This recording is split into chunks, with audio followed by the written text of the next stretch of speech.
Hello, welcome to the first episode of the Creative Diaries. My name is Melina and I'm an artist and designer, and these are all of the random things that I've done and created in the past few months that I'd love to share with you. I've been going through a lot of big life transitions lately. I started my first job as a graphic designer, and it's been super exciting, a lot of learning, but I think the thing that I love the most is that creativity is built into my daily routine now. And in the off hours, I've been experimenting and trying out a lot of new forms of art, doing a few DIYs here and there, and also going back to the art that feels true to me. So, another big life transition I've been going through lately is going through my very first breakup. And it's been super challenging, but it's given me the opportunity to make some mixed media collages. This first collage I made about a week after the breakup, and I feel like it was really just about mourning a life that I loved so dearly, but also through the midst of the initial shock and sadness I was feeling, I also did feel a small glimmer of excitement. I really wanted this collage to show the contradictory feelings I was feeling in that moment of mourning my past life, but also having excitement for my future and to be able to fall in love again one day. The second collage was made about 3 weeks after my breakup, and during this time, I think I felt some shame and also like I was a failure because my relationship ended and like I was letting myself down as well as maybe some of our mutual friends. But I think after taking a step back, I kind of realized that I think we were good for each other and we grew a lot together and separately as people, and being able to recognize that we weren't right for each other anymore was actually a sign of success and not a failure for it ending. I think the biggest message that I wanted to put into this collage was that I was actually very proud of the relationship and what we had built together, even if it wasn't at the end of the day built for forever. So, a couple of weeks after the second collage and a little bit more than a month post breakup, I made this collage called Entitled during a time when I feel like my healing process was interrupted because my ex casually contacted me. And I kind of see this collage as a visualization of everything that I was feeling in that moment, such as feeling disrespected that I wasn't given that space to heal, confused why she felt entitled to a relationship with me when she was the one to end things, and also just baffled that she was so okay to move on and assumed that I was too while I was still laying in bed, heartbroken and crying. I've been making mixed media collages for many years now, and it's the form of art that I feel like I can best express myself through all of these different shapes and colors and textures and whatnot. And although I can't collage the pain away, it has given me a cathartic outlet and has helped me visually capture the heavy emotions that I've felt throughout this healing process. Another big project that I worked on was making my own recycled paper, and I recently did a huge test batch, one that was probably way too big.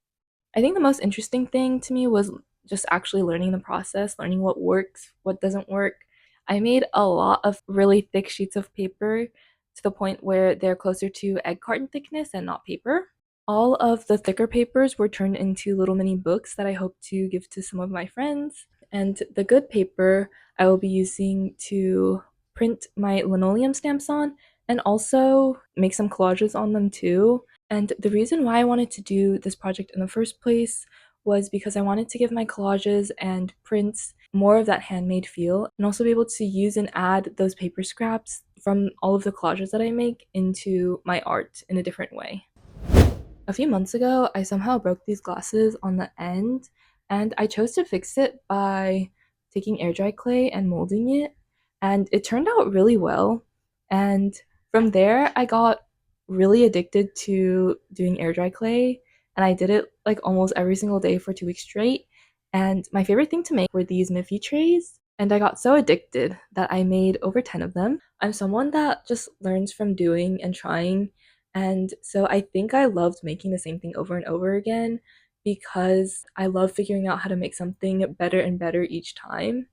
And I found the glazing part to be the most challenging aspect just because everything was so finicky, and I would get to almost the finish line and then something would go wrong with the glaze that I was using and it would just result in a failed piece, and it was extremely frustrating. I've never been so frustrated with a project than with air dry clay, and I'm very apprehensive to continue to use it. I think in the future, if I were to continue with this craft, I would just get resin because I've found out that that is in fact what most people use.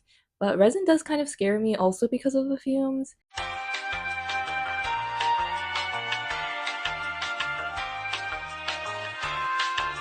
So another project I worked on was turning this sunglasses case into a little mini clutch. And I got this sunglasses case from Blue Elephant when I bought sunglasses from their Japan flagship. It's white and it's super large, so I really didn't want to use it for like as a sunglasses case because I one just don't have space in my bag all the time, and two, I knew it was gonna get dirty, really, really dirty, probably eventually. It's been kind of just sitting in my closet for the past like 5 or 6 months, and one night before going to sleep, I just randomly had the idea to turn the bag into a clutch. And it was probably because I was already thinking about buying a new white bag for myself. But then I was like, wait, this is so perfect because one, I'll use it, and two, I'll have a white bag now. So the next day, I literally just did the damn thing.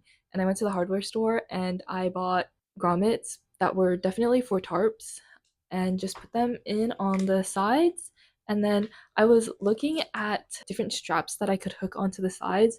And then I realized that I had this old like phone strap that I never used that was literally in my giveaway box. And I was like, wait, that's perfect. And honestly, it matches pretty well. It's not as elegant as I would have hoped it to be, but considering it was free and I already had it, whatever. I can genuinely fit so much stuff in here, and it's great for when I need to go to an event because it's small enough to get into many different venues. And I've been taking it to all of the WNBA games I've been going to this summer, which so far has been five, so it's been very useful. But because of that project, I decided to put grommets into this old pair of sweatpants that I have because the waistband is super stretched out, and I was thinking I could just take two grommets and tie them together to kind of cinch the waist. And I do think it's kind of cute, but it's also a little janky. And eventually down the line, I will definitely buy a new pair of sweatpants. But for now, they are living to see another day. I did make some mistakes on this because I literally hammered in the first grommet and then I held it up and I realized I did it right in the middle of the pants. And that was definitely not what I meant to do, of course. But that just means I'm gonna put another grommet right here and then I'm gonna just it's just gonna there's just gonna be a few extra holes and I think that's okay. I think it's kind of cute and it does give me options for where I want to tie my pants. I will get new sweatpants though at some point.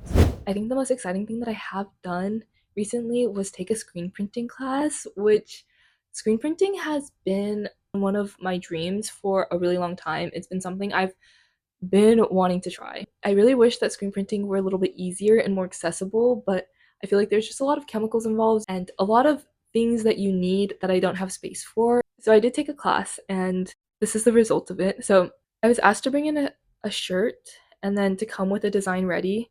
And I did buy the shirt. I bought two shirts depending on what I kind of wanted to go with that day. I went with this white one so that I could do the red text. And I actually made this design the day of because I think I did just need that time pressure to kind of finally cook something up.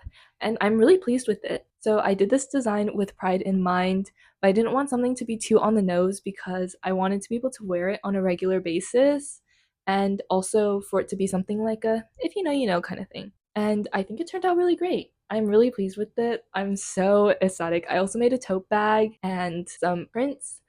This class has for sure motivated me to actually start printing on clothing. And I'm going to start with linoleum stamps that I have before I get into screen printing, since, like I said, I don't really have the space to actually do screen printing at home. So this was everything that I made in the past few months. I've been going through a lot of life adjustments, like I said, but I think art has been a real lifeline for me in these times.